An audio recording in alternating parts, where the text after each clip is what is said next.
Assalamualaikum warahmatullahi wabarakatuh. Hai teman-teman, perkenalkan, nama saya Alia Maharani. Saya berasal dari program studi gizi. Hari ini kita akan membahas mengenai salah satu hidangan yang mungkin sudah tak asing lagi bagi sebagian dari kita, yaitu bistik tartar atau beef tartar.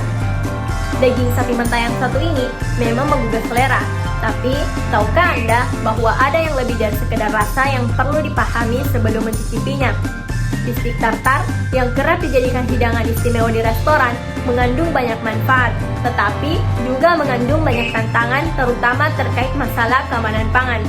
Mari kita selami bersama-sama mengenai manfaat, resiko, dan bagaimana tren konsumsi bistik tartar berkembang, terutama di Indonesia, yang akan dibahas pada video selanjutnya.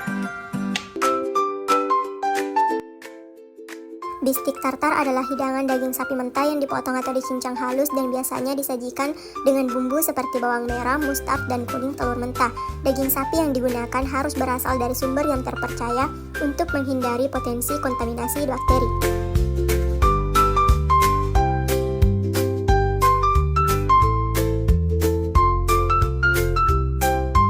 Melihat dari segi nutrisi, bistik tartar kaya akan protein dengan kandungan sekitar 20 gram per 100 gram hidangan.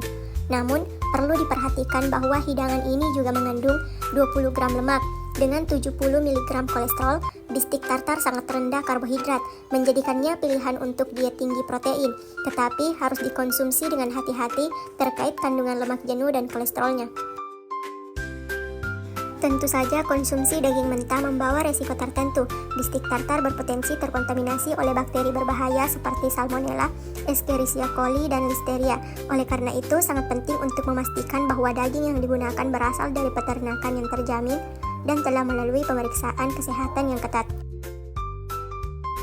Beberapa langkah pengendalian risiko meliputi yang pertama yaitu memastikan proses penyajian yang higienis, yang kedua menggunakan peralatan yang bersih, dan menyimpan daging pada suhu rendah untuk mengurangi pertumbuhan bakteri.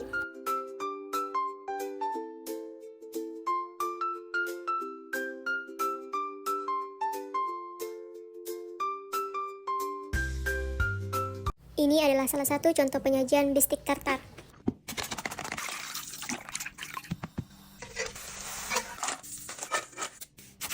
Bistik tartar disajikan dengan cara yang cukup tradisional, yaitu daging sapi dicincang halus menggunakan pisau, bukan mesin penggiling, untuk menjaga kualitas tekstur daging.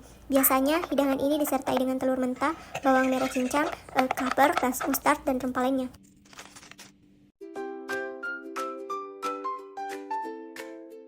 Tren konsumsi bistik tartar semakin berkembang di seluruh dunia, terutama di negara-negara Eropa seperti Prancis dan Belgia. Bahkan di Indonesia, tren konsumsi ini mulai meningkat, khususnya di kalangan konsumen muda yang mencari pengalaman kuliner baru. Di Indonesia, konsumsi bistik tartar mengalami peningkatan yang signifikan. Antara 2018 hingga 2022, volume konsumsi meningkat sekitar 10 hingga 16% per tahun, mencerminkan peningkatan minat terhadap makanan internasional, terutama di kota-kota besar.